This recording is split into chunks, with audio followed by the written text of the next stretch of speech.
Welcome to Europe Today. Good morning. My pleasure. Great to have you with us. Look, it has been almost 4 years now since Russia's full-scale invasion of Ukraine. How are you protecting Moldova from this impact?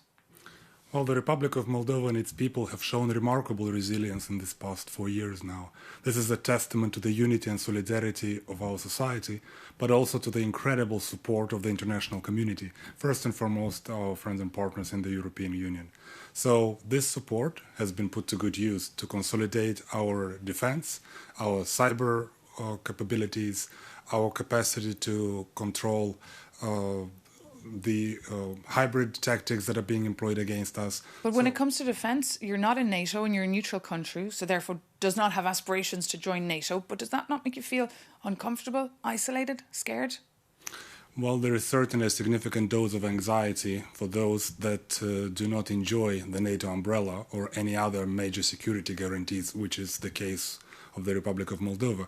We do have the constitutional constraints of neutrality, and ironically, the only country in the world that has been consistently violating Moldova's neutrality status has been the Russian Federation, which has kept troops and munitions against the express will of the Moldovan people and all Moldovan governments since the early 90s till now.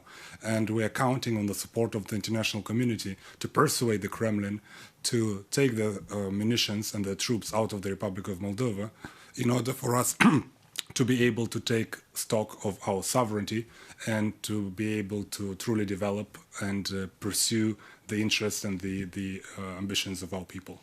And as you heard earlier from our correspondent Sasha Vakalina, big talks taking place today in Abu Dhabi, led by the US. Have you any faith or hope that these talks could potentially end this very long war? We do have a lot of faith in Moldova, and we know for a fact that there is nobody that wants peace more than our Ukrainian friends. But do you have faith in the Americans to lead these talks? We do have faith in the Trump administration's genuine will and genuine commitment to peace. It's just a matter of Kremlin not being particularly constructive, as we can see with the latest horrific attacks on Ukrainian energy infrastructure. And it is incredibly cynical, the Kremlin not being able to compete on the front line. They are choosing to attack soft targets, civilian targets, women and children and elderly, trying to cripple the Ukrainian nation, which they have not been able to do, not just for the past 4 years, but frankly since 2014. Ukraine has resisted heroically. The international community has been helping meaningfully.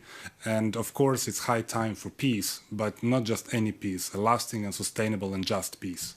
And we've seen President Macron. He's calling to re-engage in dialogue with Vladimir Putin after 4 years. Would you support this idea?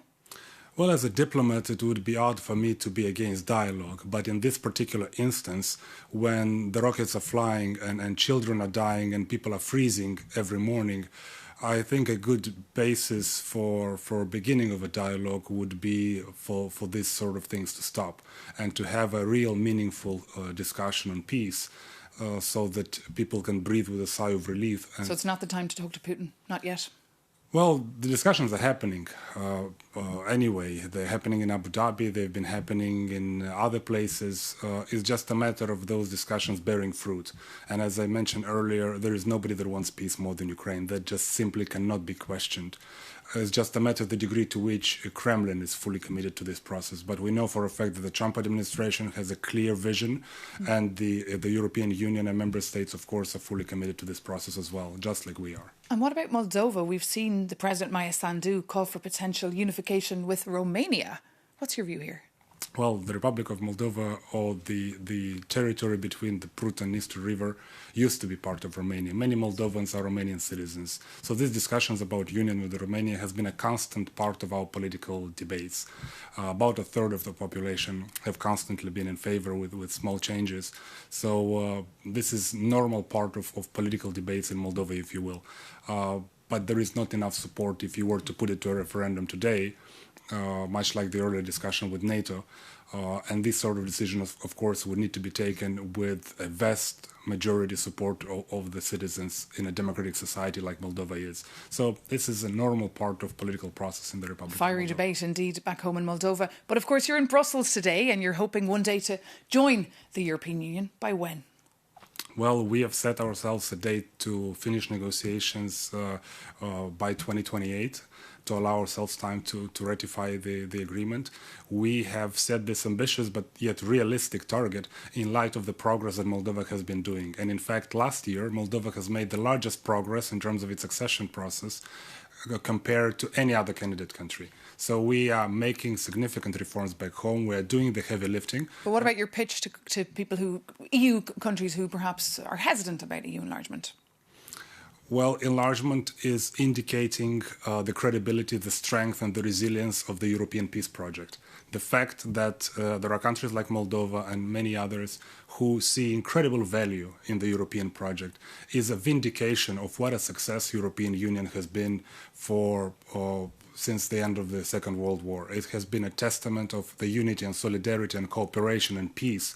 And of course, we want to be part of this family. OK, Deputy Prime Minister, thank you so much for coming in to us. We'll see you again. Best of luck for your busy day here. Thank you.